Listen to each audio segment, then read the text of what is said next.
Bismillah, Assalamualaikum warahmatullahi wabarakatuh. Halo teman-teman semua, selamat datang di channel Hasan Programmer. Balik lagi bareng saya, Sardi Abu Zubair. Baik, pada video kali ini kita akan coba belajar bagaimana cara membuat dan mengelola instance di Google Cloud Platform atau yang lebih kita kenal dengan GCP.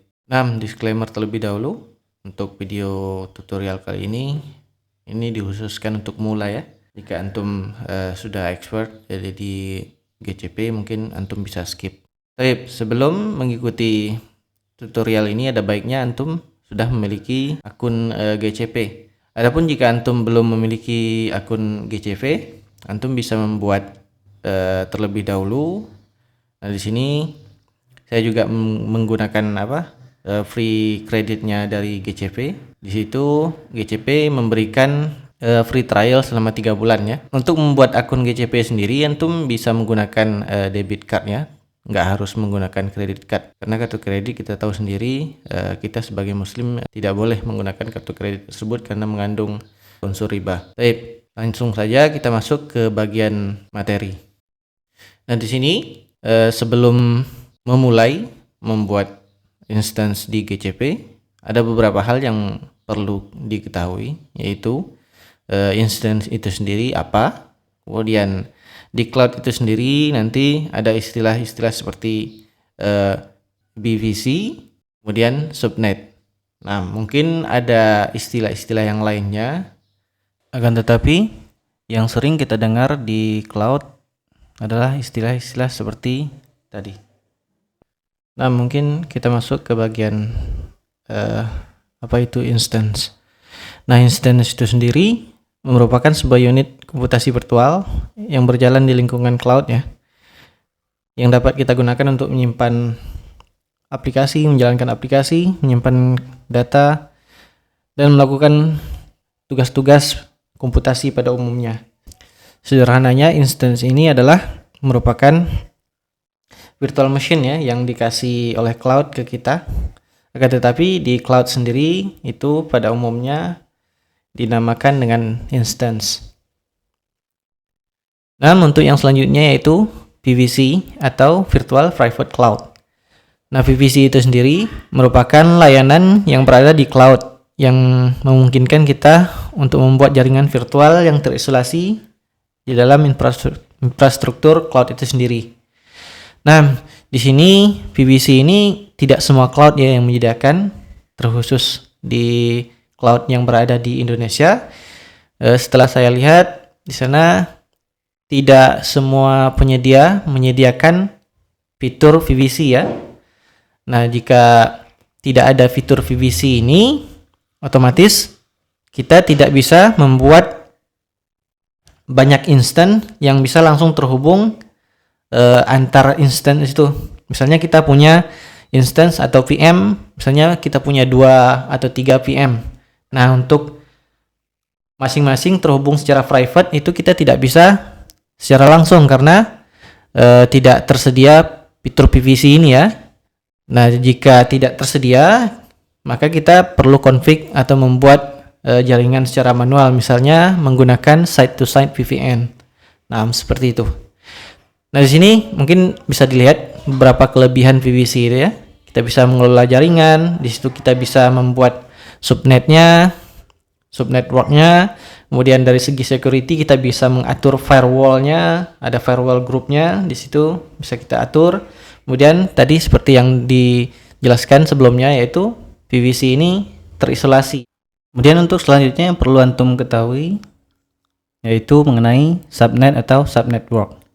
Nah, subnet ini merupakan bagian dari network atau jaringan yang memiliki rentang IP address yang spesifik ya. Dimana subnet ini digunakan untuk mengorganisasi resource yang ada di dalam PVC dan mengontrol akses di jaringan itu sendiri. Nah, di sini subnet itu seperti ini ya. Blok IP-nya seperti ini. Misalnya kita punya range IP-nya seperti ini, kita mau range-nya. Nah, di situ subnetnya seperti ini, nanti kita config di cloud-nya. Nah, di sini per 24 itu kalau per 24 ini sekitar 256 IV ya yang bisa kita gunakan di network ini. Seperti ini. Nah, di sini untuk mengetahui berapa jumlah IV-nya, rumusnya 32 dikurang ini 24, nanti 2 dipangkatkan dengan itu. 2 dipangkat dengan hasil pengurangan tadi. Misalnya tadi 32 dikurang 24 itu dapatnya 8. Nah, 8 2 dipangkat 8 dapatnya 256. Nah, seperti itu. Jadi di jaringan itu bisa dapat IV-nya sebanyak 256. Oke, untuk selanjutnya kita masuk ke bagian pembuatan VPC. Nah, sebelum kita membuat instance, kita terlebih dahulu membuat VPC-nya ya. Kita config networknya terlebih dahulu. Yaitu kita bikin VPC di sini ya, nanti menunya di VPC network, kita buat VPC baru, kemudian kita buat juga subnetworknya, kemudian kita pilih regionnya. Di sini saya buka akun Google Cloud-nya. Oke, di sini saya sudah di akun GCP saya. Yang pertama, kita akan buat VPC baru ya. Di sini ada menu VPC, atau antum bisa klik di menu, kemudian VPC network. Nah, di sini bisa juga langsung. Nah, di sini defaultnya itu ada satu VPC ya. Jika kita lihat di sini, nah di sini ada beberapa region, tetapi kita coba buat VPC baru. Nanti regionnya kita buat yang khusus yang ada di Jakarta atau di Indonesia. Nah, di sini pertama kita bikin nama VPC-nya, VPC. Nah, misalnya saja ya. Nah, di sini kita isi. Kemudian kita config di bagian subnetnya. Nah, di sini misalnya aja kita kasih nama subnetnya subnet 1, kemudian regionnya kita pilih untuk Jakarta, regionnya Indonesia itu di Asia Southeast 2 ya. Asia Southeast 2. Nah, di sini kemudian kita masukkan IP range-nya, misalnya kita ingin masukkan di 10 20 0.0.0/24. Nah, di per 24 aja ya. Kita isi seperti ini. Kemudian yang lainnya bisa kita lewati. Yang lainnya ini dibiarkan saja. Kemudian di sini kita akan allow SSH-nya ya, biar kita bisa masuk ke servernya nanti. Kemudian kita centang juga di ICMP. ICMP ini untuk apa? Untuk kita ngeping ya, supaya bisa kita ping dari luar nanti untuk IP publiknya. Oke, cukup seperti ini saja. Kita create. Oke, ini kita tunggu ya sampai selesai. Nah, di sini sudah selesai pembuatan VPC-nya. Coba kita lihat sekilas. Subnet-nya oke tadi Asia Southeast 2. Nah, di sini yang Indonesia ya. Kalau yang Asia Southeast 1 itu di Singapura. Nah, ini yang Southeast 2 ini kita di Jakarta atau Indonesia. Dan di firewall coba kita lihat sekilas. Oke, di sini tadi kita udah allow SSH sama ICMP-nya ya, supaya bisa kita ping. Tadi kita sudah membuat VPC-nya. Selanjutnya kita ke bagian inti, yaitu pembuatan instance-nya. Nah, step-stepnya di pembuatan instance di GCP, yang pertama kita tentukan region-nya, kemudian zonanya. Kalau kita mau tentukan zonanya boleh. Kemudian kita pilih seri VM-nya yang akan kita buat, karena VM ini pengaruh ke harganya ya, harga VM, harga sebuah instance itu per bulannya nanti, atau dia perhitungannya juga per jam kalau nggak salah itu. Jadi seri VM itu pengaruh nanti di harganya. Kemudian kita pilih OS-nya, kita mau pakai OS apa. Kemudian kita tentukan juga jenis dan ukuran disknya ya, kita mau pakai hard disk biasa atau pakai SSD atau yang lainnya. Kemudian kita tentukan network interface-nya, ini nanti kita hubungkan yang VPC tadi. Nah, yang terakhir ini tambahan buat SSH key-nya supaya kita bisa masuk secara secure ya, secara aman ke virtual mesinnya. Baik, langsung saja kita praktek. Nah, di sini untuk bikin instance bisa ke menunya, navigation menunya, kemudian ke bagian compute engine, kemudian klik menu VM instance. Nah, ini masih kosong ya. Kita bikin satu buah instance baru. Kita create instance VM 1 misalnya ya. Nah, di sini regionnya jangan lupa dipilih. Kita tadi sudah membuat VPC yang regionnya ada di Asia Southeast 2 Jakarta di sini. Nah, zone ini kalau mau dipilih boleh, kalau dibiarkan seperti ini juga boleh. Kemudian di sini jenis atau seri VM-nya. Nah, di sini defaultnya itu yang low cost ya, day to day computing. Nah, kita untuk tes mungkin kita bisa gunakan yang ini saja, atau kita mau tes yang cepatnya sekalian, yang performanya bagus sekalian ya boleh juga kita di sini. Cuma harganya coba kita lihat ya. Kalau yang AMD Epic ini berapa per bulannya? Nah, ini sekitar 67,65. Ini yang untuk 2 virtual CPU 8GB memorinya. Kalau yang tadi, nah ini bahkan separuhnya ya, tapi ini yang 4GB memorinya ya. Nah, ini pengaruh ke bagian harga ya. Ini coba kita lihat-lihat. Nah, di sini kita bisa pilih jika tidak sesuai dengan config core CPU-nya, kemudian memorinya tidak sesuai. Nah, kita pilih lagi di sini. Kita mau pakai yang berapa? Mau pakai yang 4 virtual CPU, 16GB memori atau berapa? Di sini juga ada yang khusus memorinya besar atau CPU-nya besar. Nah, di sini bisa kita pilih di sini. Tentu yang CPU-nya besar ini harganya juga besar gitu ya. Seperti ini harganya. Nah, kita coba aja yang E2. Ini di sini. Yang low cost. Nah, di sini 2 virtual CPU. Kita coba yang paling kecil saja ya. Kecil. Kita coba kecil. Yang ini small. Nah, di sini 2 virtual CPU, 2GB memori RAM-nya ya. Nah, di sini masih 10GB. Oke, ini sudah kita pilih. Selanjutnya kita pilih OS-nya. Nah, di sini ya, di boot disk ini bagian disknya. Di sini kita ngatur OS yang kita pilih apa, sama sekalian disknya yang mau kita pakai disk jenis apa. Kita klik. Nah, sini mungkin saya pakai Ubuntu ya, Ubuntu yang 22 aja. Kemudian di sini kita coba pakai yang SSD, persistence disknya, yang untuk disknya. Dan di sini mungkin kita coba 40GB aja ya. Dah di sini. Nah, seperti ini. Kita select. Nah, ini harganya menyesuaikan lagi ya. Di sini untuk disknya dia beda sendiri harganya. Untuk disk sama CPU dan RAM-nya beda.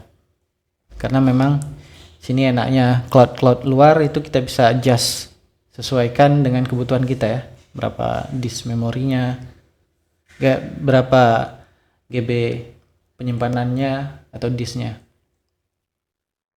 Nah, di sini selanjutnya kita allow aja nih ya, HTTP sama HTTPS-nya.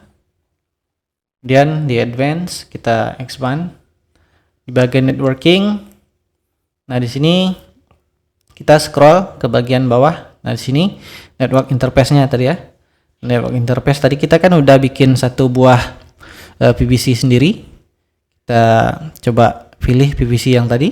Nah, sini networknya masih default, kita ubah ke PVC ASAN. Nah, sini. Nah, sini otomatis ya IP address-nya seperti ini ya. Nanti mungkin kita dapat yang 202 ya, 202 atau 201 ya, 202 kayaknya. Satu itu untuk gateway biasanya. Nah, di sini ini udah untuk PVC-nya, networknya sudah kita pilih. Udah, mungkin itu saja yang perlu kita config. Ini udah. Selanjutnya kita klik create instance-nya. Nah, ini kita tunggu sampai selesai. Tapi di sini sudah selesai bikin VM-nya. Nah, di sini kita dapat IV private-nya atau IV internalnya itu 02 ya. Karena satu itu kan biasanya untuk gateway. Nah, di sini kita dapat juga IP public-nya. Coba kita tes masuk langsung ke SSH lewat browser aja.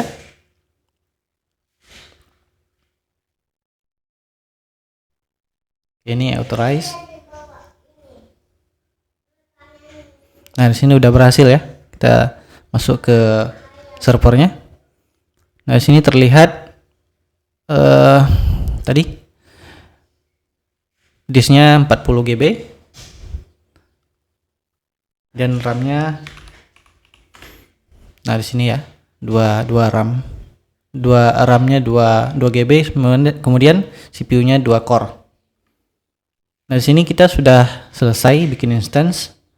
Selanjutnya mungkin kita coba untuk masuk di servernya lewat SSH biasa ya. Nah, di sini sebelumnya saya sudah bikin SSH key-nya. Di sini jika antum belum membuat SSH key, antum bisa akses dari sini ya. Nah, di sini antum bisa tambahkan SSH key-nya di sini jika belum ada. Nah, di sini saya sudah menambahkan satu buah SSH key. Nah, coba saya masuk ke servernya lewat terminal biasa.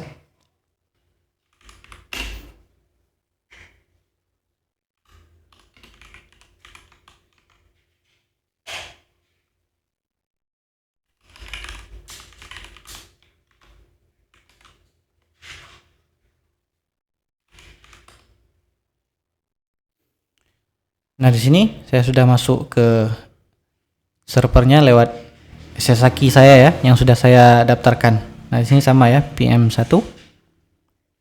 Kemudian tadi di sini juga VM1 ya, udah berhasil kita masuk lewat SSH key. Tapi mungkin sebagai tambahan nggak lengkap ya kalau kita nggak coba akses servernya di browser. Mungkin kita coba tes install Nginx. Ini kita apt update dulu. Oke, ini sudah selesai. Saya hapus, kemudian saya install Nginx.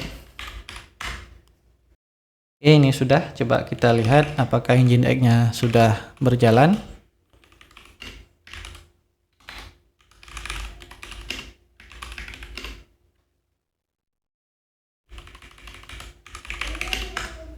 Nah, ini sudah berjalan ya, harusnya sudah bisa kita akses Nginx-nya di browser. Ini saya copy saja IP public-nya, saya paste di sini. Oke, nah ini sudah berhasil ya. Nah, ini udah public nih, kita punya VM kita udah bisa diakses secara public. Nah, kita coba juga ping ya dari luar. Nah, ini saya keluar dulu, saya coba ping. Nah, di sini udah ya. Nah, ini dapat ya berapa 30-an millisecond ya average-nya, atau 20-an ini, 30-an ya. 29 average-nya. Nah, sini. Nah, mungkin sampai di sini untuk video tutorial cara membuat dan mengelola instance GCP untuk pemula. Jika ada pertanyaan atau hal lainnya, silakan komen di bawah. Jangan lupa untuk like, komen, dan share. Demikian, wassalamualaikum warahmatullahi wabarakatuh.